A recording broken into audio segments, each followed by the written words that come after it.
Hello दोस्तों, कैसे हैं आप सभी। उम्मीद करते हैं कि आप सभी लोग ठीक ठाक होंगे। आज हम आपके पास रेलवे साइंस क्वेश्चन लेके आए हैं। इतना दिन आपको मैथ पढ़ाए थे, उसके पहले इंग्लिश पढ़ाए थे, लेकिन आज हम आपको साइंस पढ़ाने वाले हैं एक अलग अंदाज में, एकदम हर एक टॉपिक को कवर करते हुए। तो आज का टॉपिक को स्टार्ट होने से पहले बता दें कि आपके लिए क्या क्या नया है। आज हम आपको देखेंगे तो यहाँ पे हर जगह हम लिंक लगा दिए। अगर आप हमसे फेसबुक पे जुड़ना चाहते हैं तो यहाँ पे हम फेसबुक का लिंक दे दिए हैं। आप मेरा PDF पे क्लिक कीजिएगा फेसबुक, तो वहाँ से हमारा फेसबुक खुल जाएगा। अगर आप यूट्यूब पे क्लिक करेंगे इस लिंक पे, मतलब आपका PDF के अंदर ही लिंक क्रिएट हो गया है। तो आपको अगर PDF उपलब्ध हो गया तो आप PDF को क्लिक करते ही हमारे फेसबुक पेज से, व्हाट्सएप से, इंस्टा से, मैसेंजर से, हर जगह पे आप कनेक्ट हो सकते हैं हमारे साथ। तो आपके लिए ये नई चीज़ है। आइए हम लोग देखते हैं आज का टॉपिक रेलवे साइंस क्वेश्चन में क्या क्या है। देखते हैं आज का नंबर 1 क्वेश्चन 2018 में पूछा गया है कि द्रव्यमान तथा त्वरण का गुणनफल क्या कहलाता है। द्रव्यमान को सबसे पहले आप देखेंगे तो द्रव्यमान को हम लोग बोलते हैं भैया इंग्लिश में मास, और त्वरण को हम लोग इंग्लिश में बोलते हैं एक्सेलरेशन। क्या बोलते हैं? एक्सेलरेशन। जो इंग्लिश मीडियम वाले हैं इसके लिए ये बता दिया। द्रव्यमान तथा त्वरण का गुणनफल क्या कहलाता है, तो एक फार्मूला आप याद रखेंगे। एक फार्मूला होता है force is equal to m into a. Force को हम लोग हिंदी में बोलते हैं भैया बल, और यहाँ पे m को मतलब मास को हम लोग हिंदी में बोलते हैं द्रव्यमान। मास को पहले हम लिख देते हैं इंग्लिश में मास, और ए का मतलब होता है भैया एक्सेलरेशन। ए का मतलब होता है एक्सेलरेशन। इसको हम लोग हिंदी में बोले मास को, तो इसको हम लोग बोलते हैं मेरे दोस्त द्रव्यमान। इसको हम लोग बोलेंगे द्रव्यमान, और यहाँ पे एक्सेलरेशन को हम लोग हिंदी में बोलेंगे तो इसको बोलेंगे त्वरण। तो एक फार्मूला आपको याद रखना है। ये बल का फार्मूला होता है। बल का फार्मूला होता है m इंटू ए। तो यहाँ क्वेश्चन में क्या बोल रहा है कि द्रव्यमान तथा त्वरण का गुणनफल क्या होता है। मास को हम लोग डिनोट करते हैं मेरे दोस्त m से, और एक्सेलरेशन को हम लोग डिनोट करते हैं a से। तो फोर्स इज इक्वल टू होगा mass into acceleration, force is equal to होगा द्रव्यमान इंटू त्वरण। तो ये दोनों के गुणनफल को क्या हम लोग बोलेंगे, तो ये दोनों के गुणनफल को हम लोग बोलेंगे फोर्स, जिसका हिंदी होता है बल। तो इसका सही उत्तर होगा ऑप्शन नंबर बी। बल को हम लोग इंग्लिश में क्या कहते हैं? फोर्स कहते हैं।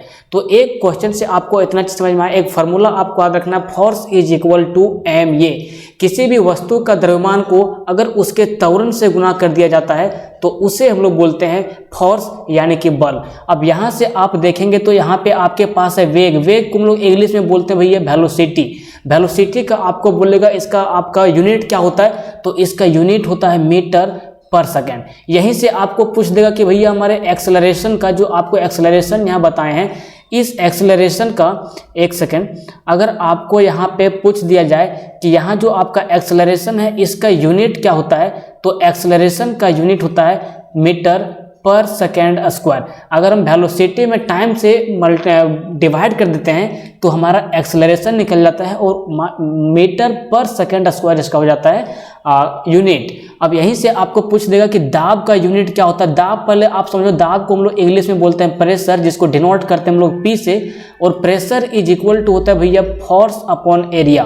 प्रेशर इज इक्वल टू क्या होता है? Force upon area. एक छोटे से जगह में, मतलब एक यूनिट क्षेत्रफल पे जितना दाब लगता है, जितना बल लगता है, उसे हम लोग बोलते हैं प्रेशर। ठीक है, जितना क्षेत्रफल छोटा रहेगा दाब उतना अधिक लगेगा, जितना क्षेत्रफल बड़ा रहेगा उतना दाब कम लगेगा।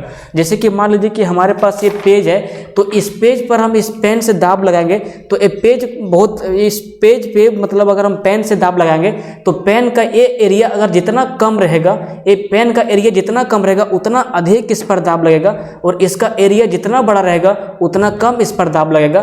तो इसमें आपको समझना क्या है कि प्रेशर इज इक्वल टू होता है भैया फोर्स अपॉन एरिया, और इसका यूनिट अगर आपको पूछेगा, इसका SI यूनिट पूछेगा, तो इसका यूनिट होता है भैया पास्कल। क्या होता है? पास्कल। ये पास्कल किसी साइंटिस्ट का नाम है। इसका और भी यूनिट होता है। फोर्स को अगर आप तोड़ने के प्रयास करोगे तो इसको तोड़ोगे m इंटू ए, और यहाँ पे आपका एरिया को मीटर स्क्वायर में तोड़ोगे तो इसका एक और डायमेंशन आएगा, इसका एक और यूनिट आएगा। तो उसको बाद में आपको बताएंगे, क्योंकि अभी 10 क्वेश्चन है, 10 को करवाना है आपसे। ठीक है, तो प्रेशर इज इक्वल टू होता है फोर्स अपॉन एरिया। थ्रस्ट का मतलब आप समझने का प्रयास करो। कोई हेलीकॉप्टर भी उड़ता है, या फिर कोई एरोप्लेन उड़ता है, या फिर कोई उछलता है तो वो नीचे थ्रस्ट पैदा करता है, या कोई ड्रोन उड़ता है तो नीचे वो थ्रस्ट उत्पन्न करता है, उसी की वजह से वो ऊपर उड़ता है, वही होता है थ्रस्ट। ठीक है। थ्रस्ट को आपको समझना ज़्यादा इंपॉर्टेंस नहीं है, ये 3 आपको समझना इंपॉर्टेंट है, वेग को, बल को और दाब को। तो इसमें आप क्या समझें, द्रव्यमान तथा त्वरण के गुणनफल को हम लोग क्या बोलते हैं, द्रव्यमान तथा त्वरण के गुणनफल को हम लोग बोलते हैं बल यानी कि फोर्स।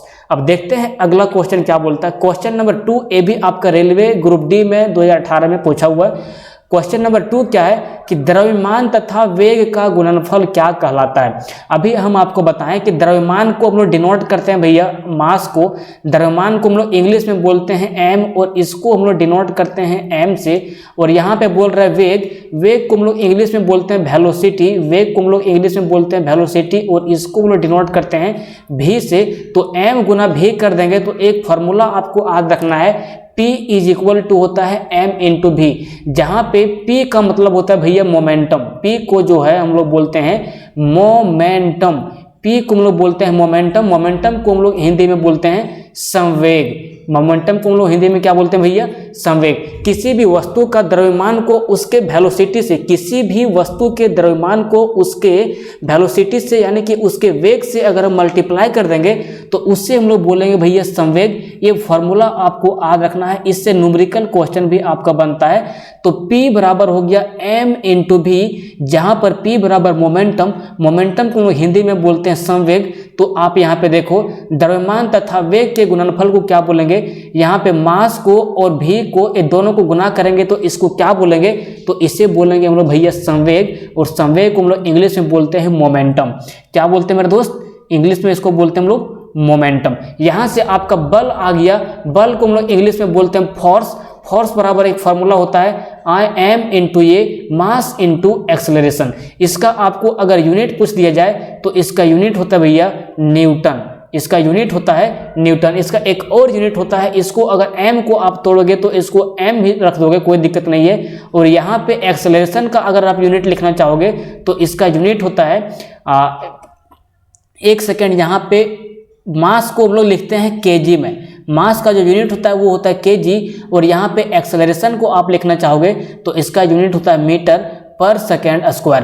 तो यहाँ पे आपका बल का एक और यूनिट हो गया किलोग्राम मीटर पर सेकेंड स्क्वायर। ठीक है, तो ये आपका बी नंबर कंप्लीट हुआ। अब देखते हैं सी नंबर ऑप्शन को हम लोग क्या इसमें हम लोग को करना है। यहाँ पे बोल रहा है दाब, दाब को हम लोग इंग्लिश में बोलते हैं भैया प्रेशर, दाब को हम लोग क्या बोलते हैं इंग्लिश में प्रेशर। और प्रेशर बराबर होता है फोर्स अपॉन एरिया, और इसका यूनिट होता है पास्कल। इसका यूनिट क्या होता है मेरे दोस्त, इसका यूनिट होता है पास्कल। तो आपको यहां से इतना पॉइंट याद रखना। इसका सही उत्तर तो ऑप्शन ये होगा, द्रव्यमान तथा वेग के गुणनफल को हम लोग बोलते हैं संवेग।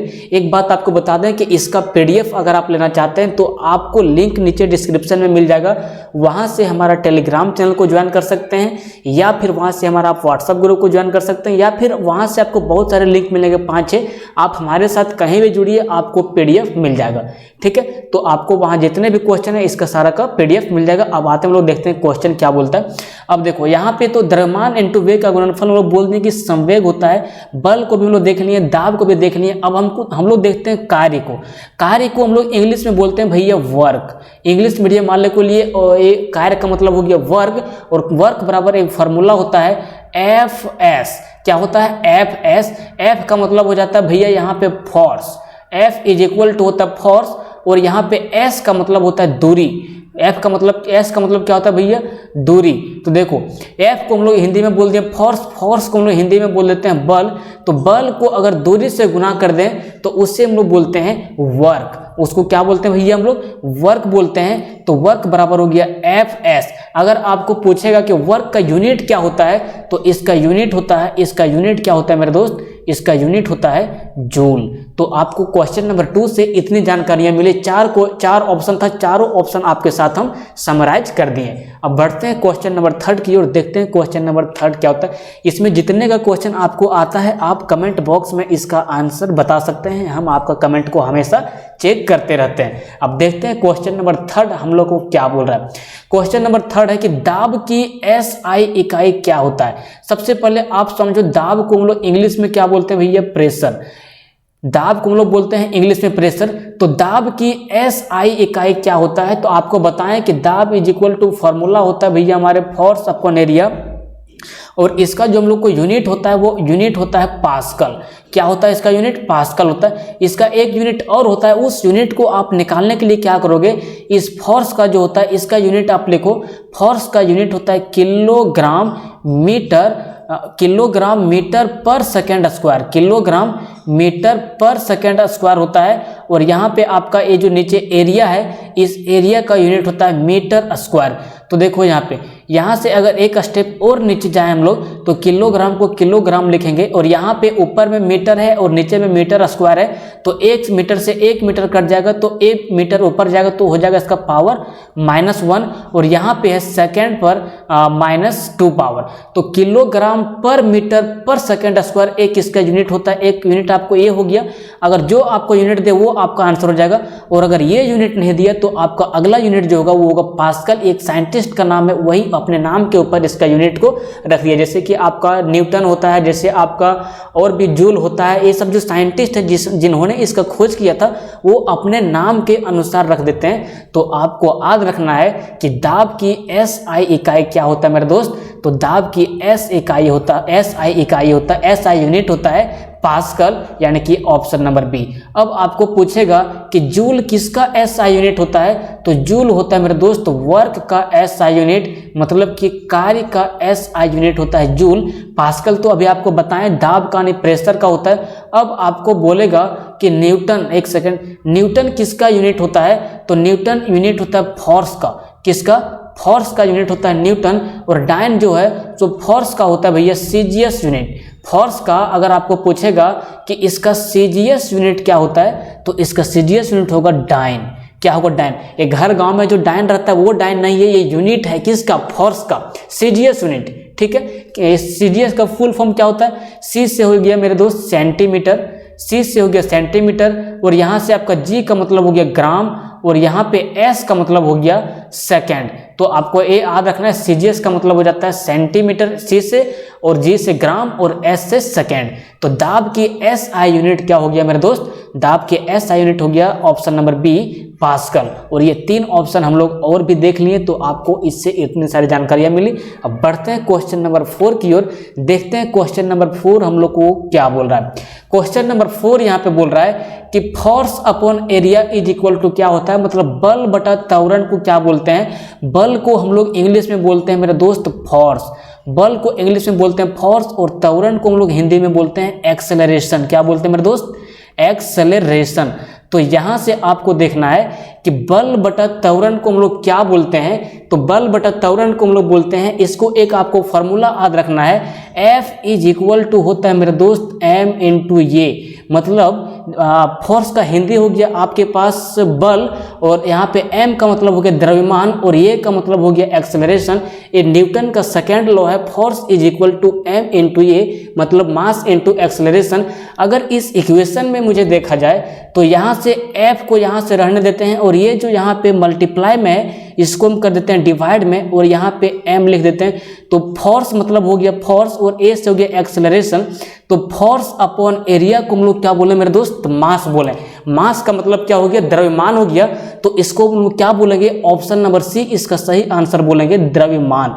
तो फोर्स अपॉन एरिया क्या कहलाता है? द्रव्यमान कहलाता है। तो इससे आपको इतनी जानकारियां मिली। अब देखते हैं और भी ऑप्शन नंबर ए में क्या बोलता है। ऑप्शन नंबर ए में आपके पास लिखा हुआ संवेग। संवेग को हम लोग इंग्लिश में बोलते हैं मोमेंटम, जिसको डिनोट करते हैं हम लोग P से, और इसका फॉर्मूला होता है M इंटू V, यानी कि मास इंटू वेलोसिटी। गति जो आप इसको मैथ का चैप्टर में पढ़ेंगे, गति DST distance time and speed में, वहाँ पे गति का यूज होता है, और गति आपका यहाँ भी यूज होता है साइंस के चैप्टर में भी। तो गति को हम लोग डिनोट करते हैं S से, मतलब स्पीड, और स्पीड का मतलब क्या होता है भैया? Distance upon time. किसी भी वस्तु के द्वारा यूनिट समय में 1 सेकंड में तय की गई दूरियां को हम लोग बोलते हैं स्पीड, यानी कि गति। अब द्रव्यमान का मतलब तो आपको समझ में आ गया कि फोर्स अपॉन एरिया को हम लोग बोलते हैं द्रव्यमान। अब देखते हैं हम लोग दाब को इंग्लिश में क्या बोलते हैं। दाब को हम लोग इंग्लिश में बोलते हैं प्रेशर। क्या बोलते हैं मेरे दोस्त?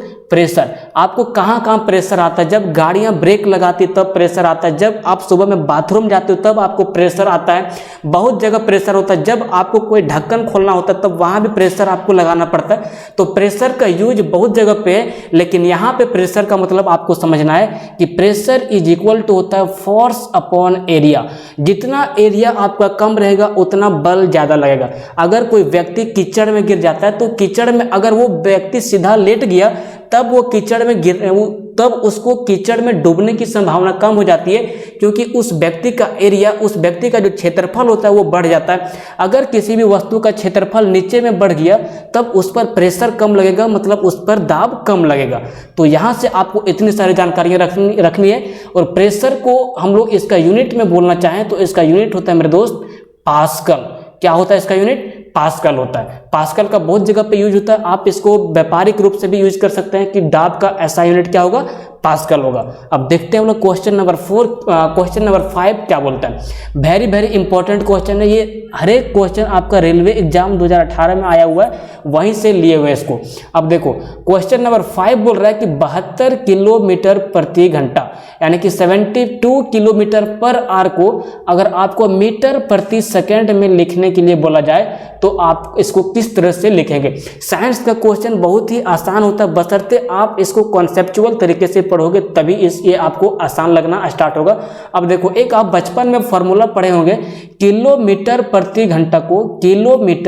घंटा को अगर आपको बदलने दे दिया जाए मीटर प्रति सेकंड में तो आप लोग इसको कैसे बदलोगे? यहाँ से अगर आपको किलोमीटर के सामने कुछ गुना नहीं है तो आप कह सकते हो कि इसके सामने 1 गुना है, और यहाँ पे घंटा के पहले कुछ भी गुना नहीं तो आप बोल सकते हो 1 गुना है। अगर आपको बोलेगा कि किलोमीटर को अगर आपको बोलेगा मीटर में लिखने के लिए तो आप सभी जानते हैं कि 1000 metre is equal to 1 kilometre होता है। तो किलोमीटर को हम लोग क्या लिखेंगे मेरे दोस्त? 1000 मीटर, ठीक है। और यहाँ से आपको बोलेगा घंटा को हम लोग डिनोट करते हैं एच से, एच वो UR का मतलब होता है घंटा, और उसको हम लोग डिनोट करते हैं यहाँ पे एच से। अगर आपको बोलेगा कि एच को आप सेकंड में लिखो तो आप बोलोगे कि 1 घंटा में होता है 60 मिनट और 60 मिनट में होता है 60 सेकंड। तो इसको आप इस तरह से लिखोगे 60 × 60 सेकंड। अब इसको आप क्या करोगे? यहाँ से 1 0, यहाँ से 1 0 काटोगे, यहाँ से 1 0, यहाँ से 1 0 काटोगे। अब आपके पास बचेगा यहाँ पे 10 और यहाँ पे बचेगा 60 और ऊपर में बचेगा मीटर और नीचे में बचेगा सेकंड, ठीक है। यहाँ पे 36 बचेगा, ठीक है, 60 नहीं बचेगा, थोड़ा सा मिस्टेक है। अब देखो यहाँ से अगर आप काटोगे तो इसको आप काट दोगे 5 बार में और इसको काट दोगे 18 बार में। तो आप देख सकते हो कि किलोमीटर प्रति घंटा को अगर आपको बदलने दे दिया जाए मीटर पर सेकंड में तो आप बोलोगे 5/18 इंटू मीटर पर सेकंड होता है। किलोमीटर प्रति घंटा को अगर हम लोग मीटर प्रति सेकंड में बदलते हैं तो अब हम लोग देखते हैं यहाँ पे 72 किलोमीटर प्रति घंटा को मीटर प्रति सेकंड में बदल के। अब यहाँ पे हमारे पास 72, अब यहाँ पे किलोमीटर प्रति घंटा को मीटर प्रति सेकंड में बदलने के लिए हम लोग क्या करते हैं, ये जो आपको यहाँ पे दिख रहा है 5/18, इससे हम लोग क्या करेंगे, यहाँ पे मल्टीप्लाई करेंगे। तो 5/18 से मल्टीप्लाई कर देंगे तो ये बदल जाएगा मीटर प्रति सेकंड में। अब यहाँ पे काटेंगे 18 को एक बार में काटेंगे और 18 चक 72 होगा, तो 5 चक करेंगे यहाँ पे तो हो जाएगा हमारा 20 और 20 मीटर पर सेकंड यहाँ आपका सही उत्तर होगा। 72 किलोमीटर प्रति घंटा को मीटर प्रति सेकंड में अगर लिखना चाहें तो 20 मीटर पर सेकंड इसको हम लोग लिख सकते हैं, मतलब ऑप्शन नंबर ये इसका सही है। ये कई बार एग्जाम में आ गए और कई बहुत ज़्यादा सिंपल होता है इसे बनाना। सिर्फ इसका सिंपल कॉन्सेप्ट रखना है कि अगर आपको किलोमीटर प्रति घंटा से अगर मीटर प्रति सेकंड में चेंज करना पड़े तो 5/18 से मल्टीप्लाई करते हैं, और अगर आपको मीटर प्रति सेकंड से अगर किलोमीटर प्रति घंटा में बदलना पड़े तो 18/5 से गुना करना पड़ता है, मतलब सीधा इसका आपको उल्टा कर देना है। तो आपको क्वेश्चन नंबर 5 से इतनी सारी जानकारियां मिली। अब देखते हैं हम लोग क्वेश्चन नंबर 6 क्या बोलता है। क्वेश्चन नंबर 6 में यहाँ पे आप देखेंगे तो क्वेश्चन नंबर 6 में है कि भी वेग से गतिमान, भी मतलब भी वेलोसिटी से गतिमान एक वस्तु का m द्रव्यमान है कि एक पिंड का संवेग क्या होगा। संवेग को अभी आपको बताएं कि संवेग को हम लोग इंग्लिश में बोलते हैं मोमेंटम। इंग्लिश में इसको हम लोग बोलते हैं मोमेंटम, और इसको हम लोग डिनोट करते हैं P से, और इसका फॉर्मूला होता है m इंटू भी, जहाँ पे m इज इक्वल टू होता है मास और v इज इक्वल टू होता है भैया मेरे वेलोसिटी। वेलोसिटी को हम लोग बोलते हैं कह सकते हो आप वेग। तो यहाँ पे बोल रहा है कि v वेग से गतिमान m द्रव्यमान के एक पिंड का संवेग क्या होगा। तो देखो संवेग का सीधा आपको जैसे संवेग बोला, आप संवेग का फॉर्मूला लगाएंगे। संवेग को हम लोग डिनोट करते हैं p से, संवेग का इंग्लिश होता है मोमेंटम।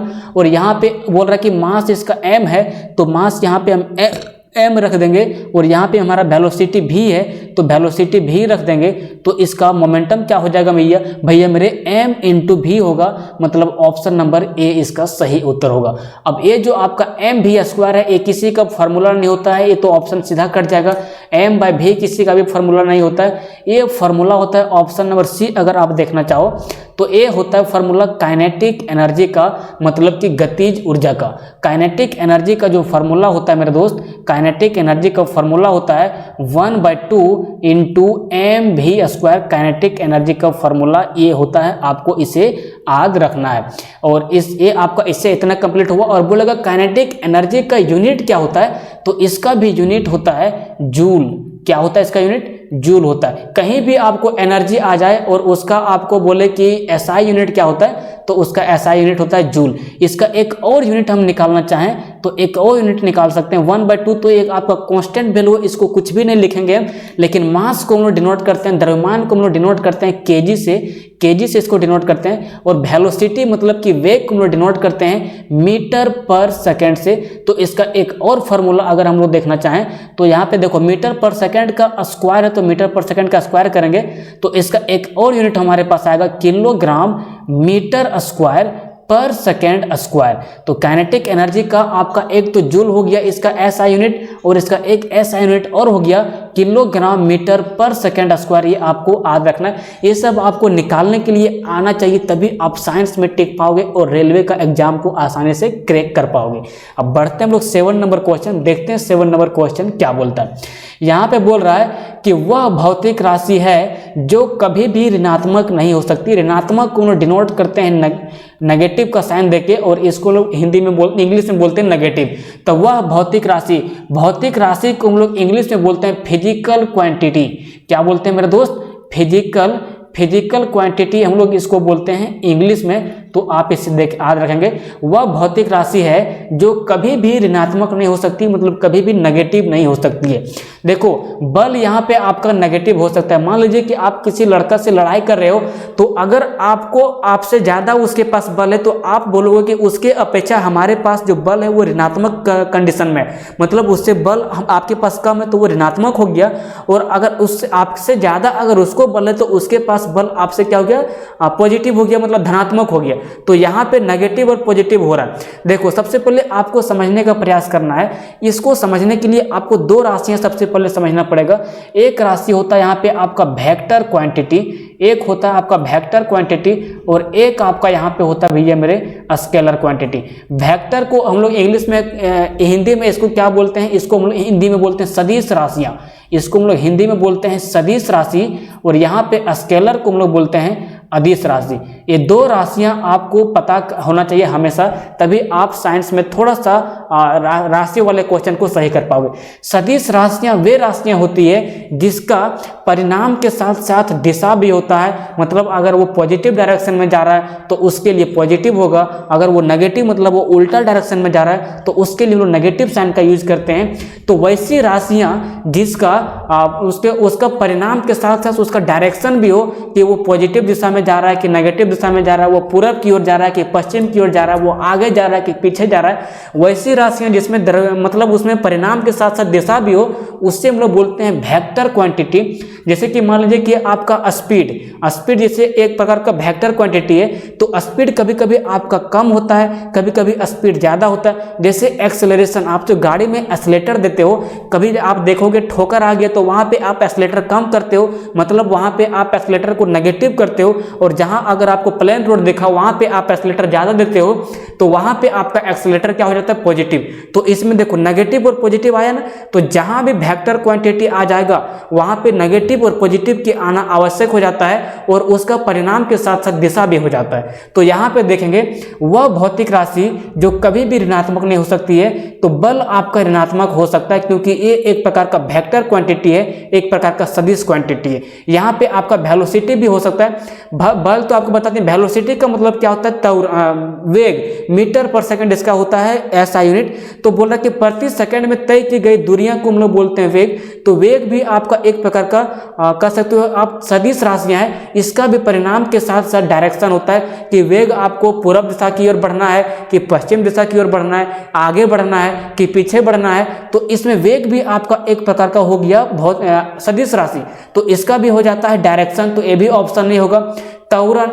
त्वरण को इंग्लिश में लोग बोलते हैं एक्सीलरेटर, जो आप बाइक में एक्सीलरेटर देते हो वही त्वरण यहाँ पे यूज होता है साइंस की भाषा में एक्सीलरेशन के तहत। तो त्वरण भी एक प्रकार का भैया मेरे सदिश राशि है। तो ये सारे सदिश राशियां हैं और ये सारे का डायरेक्शन होता है, या तो ये पूरब जाएगा या फिर पश्चिम जाएगा या फिर दक्षिण जाएगा या फिर कहीं भी जाएगा, तो इसका डायरेक्शन होता है। लेकिन दूरी का कोई डायरेक्शन नहीं होता है। जैसे आप जो रास्ता में आप चलते हो वो रास्ता कभी इधर उधर कभी नहीं मुड़ता, एक बार जिस जगह पे वो फिट है वहीं पे वो फिट हो जाता है। तो रास्ता का सिर्फ होता है परिणाम कि वो रास्ता पूरब से पश्चिम की ओर गया है कि पश्चिम से पूरब की ओर गया है, इसका डिसाइड कंफर्म नहीं होता है, लेकिन उसका सिर्फ परिणाम होता है कि वो फिक्स जगह पे स्टोर है। तो जो चीज़ का सिर्फ परिणाम होता है उसका डायरेक्शन नहीं होता है, उसे हम लोग बोलते हैं अदिश राशियाँ। और अदिश राशि का उदाहरण आपका दूरी है, और दूरी आपका इसका सही उत्तर होगा। दूरी कभी भी नेगेटिव नहीं हो सकता है, लंबाई कभी भी नेगेटिव नहीं हो सकता है। मान लीजिए कि आपको स्पेन का बोलेगा कि आप इसका बताओ लेंथ कितना है, तो आप इसका लेंथ क्या बोलोगे कि इसका लेंथ है, मान लीजिए कि ये 10 इंच का है, तो आप बोलोगे क्या ये 10 इंच का -10 इंच का पेन है? नहीं, आप बोलोगे ये 10 इंच का पेन है, इसके आगे आप नेगेटिव नहीं लगाओगे। लेकिन अगर कोई बंदा बाइक चला रहा है और वो अपना एक्सीलरेटर को कम किया, अपना स्पीड को कम किया, तो आप बोल सकते हो कि ये -10 किलोमीटर प्रति घंटा की रफ्तार से अपनी स्पीड को घटा रहा है। तो जहाँ पे वो स्पीड घटाया उसका परिणाम के साथ साथ क्या आ गया, डायरेक्शन आ गया, तो वो हो गया आपका सदिश राशि। और ये जो आपका दूरी है वो हो जाता है अदिश राशि। तो यहाँ पे आप देखेंगे वह भौतिक राशियाँ जो कभी भी ऋणात्मक नहीं होती उससे हम लोग बोलते हैं दोस्त दूरी, यानी कि उससे हम लोग बोलते हैं दूरी को इंग्लिश में क्या बोलते हैं, डिस्टेंस बोलते हैं। क्या बोलते हैं, डिस्टेंस। और डिस्टेंस का फॉर्मूला होता है एस, डिस्टेंस का क्या होता है फॉर्मूला, एस इंटू टी। नहीं, इसका एस इंटू टी नहीं होता है, v इंटू टी होता है, नहीं कि वेलोसिटी इंटू टाइम होता है इसका फॉर्मूला डिस्टेंस का। ठीक है, यहाँ पे s भी कर सकते हैं, s को कहीं कहीं हम वेलोसिटी के मतलब स्पीड के तहत देखते हैं, तो s इंटू टी भी हो सकता है। जिस तरह से आपका क्वेश्चन रहे उस तरह से आप इसे हैंडल करेंगे। अब देखते हैं हम लोग क्वेश्चन नंबर 8। क्वेश्चन नंबर 8 हमारे पास क्या बोलता है। क्वेश्चन नंबर 8 हम लोग देखते हैं, लंबी दूरी के दौरान एक एथलीट कूदने से पहले दौड़ता है, वह ऐसा क्यों करता है। आप हर जगह देखेंगे जहाँ भी कॉम्पिटिटिव होता है इस चीज़ का, खेलों का या फिर रेस का, वहाँ पे अगर किसी एथलीट को कुछ दूरियां कूदना हो, उसको लंबी कूद दौड़ना हो या फिर उसको रेस में दौड़ना हो, तो वह सबसे पहले अपने शरीर को मोशन में लाता है। अपने शरीर को वह एक प्रकार से रेस्ट से हटा के मतलब एक बार से कह सकते हो वो स्पीड में लाता है। तो स्पीड में लाने के लिए वो क्या करता है, वो एथलीट थोड़ा सा दौड़ता है। मान लीजिए उसको 10 फीट की दूरी को कूदना है, तो वो सबसे पहले थोड़ा सा दौड़ेगा, उसके बाद वो कूदेगा। क्यों वो ऐसा करता है, एक इसका फॉर्मूला होता है मोमेंटम का। मोमेंटम को हम लोग इंग्लिश में हिंदी में बोलते हैं संवेग। संवेग का होता है formula mass into velocity. Mass into velocity. देखो किसी भी आदमी का, किसी भी इंसान का मास होता है कांस्टेंट, मतलब उसका द्रव्यमान होता है कांस्टेंट। अगर आप 5 किलो हैं तो आपका अगर फिर से वेट किया जाए तो आप 5 ही केजी हो सकते हैं। आप अपना पेट मतलब आप अपना वजन को, आप अपना द्रव्यमान को बढ़ा नहीं सकते हैं, लेकिन आप अपना जो स्पीड है आपका, आप स्पीड को जरूर बढ़ा सकते हैं। मान लीजिए कि आप एक दिन ग्राउंड में दौड़ने गए, उस दिन आपका 5 किलोमीटर प्रति घंटा मान लीजिए स्पीड है। अगला बार आप अगर ग्राउंड दौड़ने गए तो आपका 6 किलोमीटर प्रति घंटा आपका स्पीड हो सकता है, लेकिन आपका मास कहोगे कि एक दिन में हमारा मान लीजिए कि आज हमारा मास 50 kg है तो कल जाके हो जाएगा 55 kg, ऐसा इम्पॉसिबल है। तो किसी भी इंसान का मास होता है कांस्टेंट, लेकिन उसका वेलोसिटी जो होता है वो कांस्टेंट नहीं होता है, वो बदलते रहता है। अगर वो रेगुलर प्रैक्टिस करेगा तो उसका वेलोसिटी चेंज हो जाता है। तो वेलोसिटी को हम घटा बढ़ा सकते हैं लेकिन मास को घटा बढ़ा नहीं सकते हैं। तो वो दौड़ने के क्रम में क्या करता है एथलीट, सबसे पहले दौड़ लगाता है, मतलब अपने वेलोसिटी को वो बढ़ाता है ताकि उसका संवेग बढ़ जाए। मान लीजिए आपका ये वेलोसिटी बढ़ेगा तब तो उसका संवेग ऑटोमेटिक बढ़ जाएगा। अगर वेलोसिटी को हम घटाएंगे तो उसका संवेग ऑटोमेटिक घट जाएगा। तो अगर उसका वेलोसिटी बढ़ा मतलब उसका संवेग बढ़ गया। जब उसका संवेग बढ़ गया तो उसका क्या हो जाएगा, वो अपना मोशन में आ जाएगा और वो एक लंबी दूरी को तय कर सकता है। तो इसी में आपका जो ऑप्शन नंबर बी है यही इसका सही उत्तर होगा। उसका संवेग बढ़ाता है, वह इसलिए ऐसा करता है कि उसका संवेग बढ़े, उसके अंदर मोशन आए और वह दौड़ के एक लंबी दूरी को तय कर ले। तो एक इसमें आप देखेंगे कि लंबी दूरी के दौरान एक एथलीट क्यों कूदता है, मतलब कूदने से पहले वो क्यों दौड़ता है, तो वह अपने शरीर का संवेग को बढ़ाने के लिए दौड़ता है। ठीक है, तो आपको इससे इतना क्लियर हो गया। जड़ा तो जो आपका ये है इसको हम लोग इंग्लिश में बोलते हैं एनर्सिया। क्या है इसको हम लोग इंग्लिश में बोलते हैं मेरे दोस्त, इसको हम लोग इंग्लिश में बोलते हैं एनर्सिया।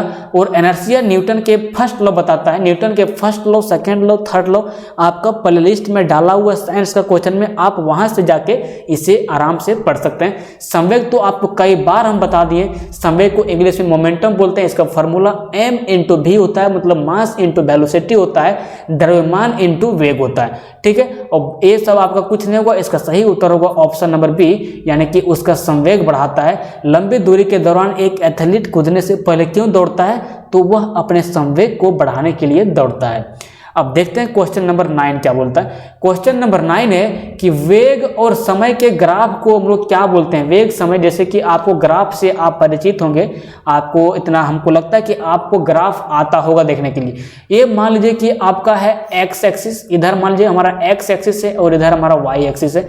मान लीजिए कि इधर किसी वस्तु का ए ऊपर जो चढ़ रहा है, ए इसका वेग है और इस डायरेक्शन में मान लीजिए कि उसका समय है, इस डायरेक्शन में उसका है समय। तो जहां भी आपको इस तरह का डाटा आएगा तो इसका जो ग्राफ जाएगा तो ऐसे बीच में इसका ग्राफ जाएगा, ऐसे बीच में, तो इसका बीच में ग्राफ जाएगा। जहां जैसे आपको बोलेगा वेग और समय को क्या बोलते हैं, वेग और समय के ग्राफ को लोग क्या बोलते हैं, तो आप सीधा वेग को समय से भागा दे देंगे और चेक करके देखेंगे कि ये किसका फॉर्मूला निकलता है। तो वेग को अगर हम लोग समय से भागा दे देंगे तो ये फॉर्मूला हम लोग का निकलता है त्वरण का फॉर्मूला, यानी कि एक्सेलरेशन का फॉर्मूला निकलता है। एक्सेलरेशन का फॉर्मूला होता है वेग बटा समय। तो जैसे आपको बोलेगा कि वेग और समय के ग्राफ को हम लोग क्या बोलते हैं, तो हम लोग बोलते हैं भैया त्वरण, मतलब कि एक्सेलरेशन।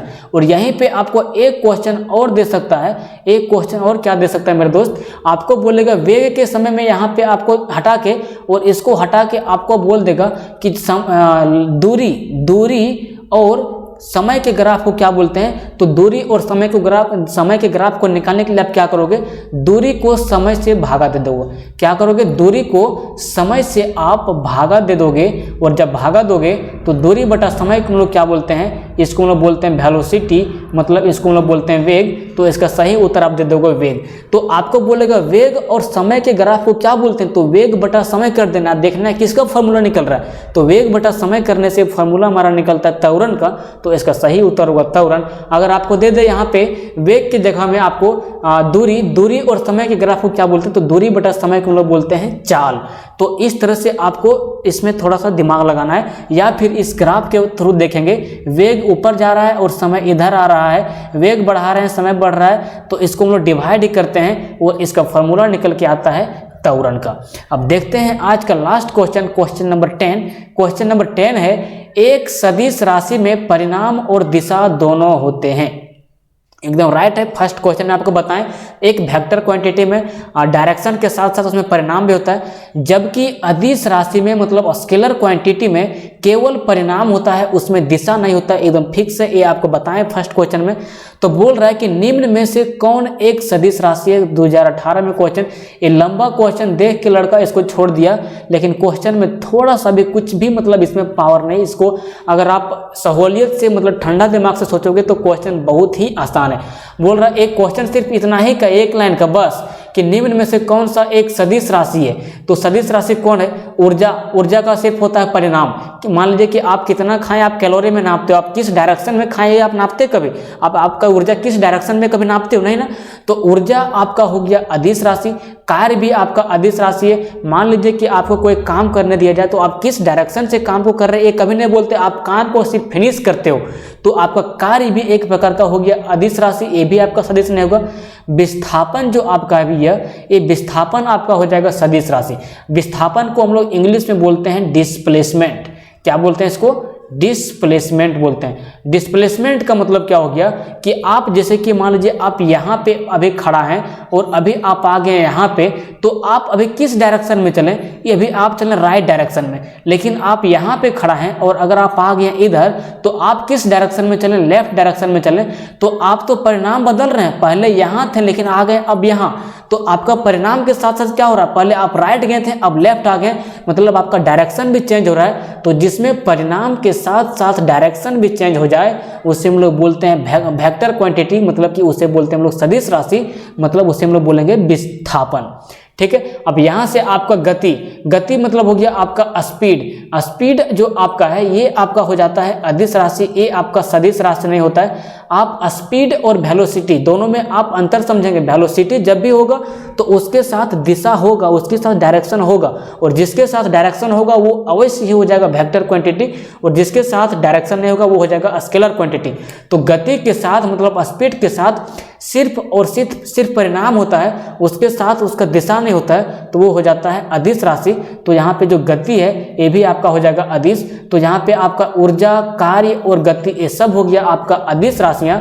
तो उसके सदिश राशि कौन बचा मेरे दोस्त? यहाँ पे बचा विस्थापन। तो इस तरह से आपका 10 क्वेश्चन कंप्लीट होता है। मिलते हैं कल, तब तक के लिए जय हिंद जय भारत। इसका अगर आप PDF लेना चाहते हैं तो आप हमारे नीचे दिए गए डिस्क्रिप्शन लिंक पर जाइए और वहाँ से इसका PDF ले सकते हैं हमारे टेलीग्राम चैनल ज्वाइन करके।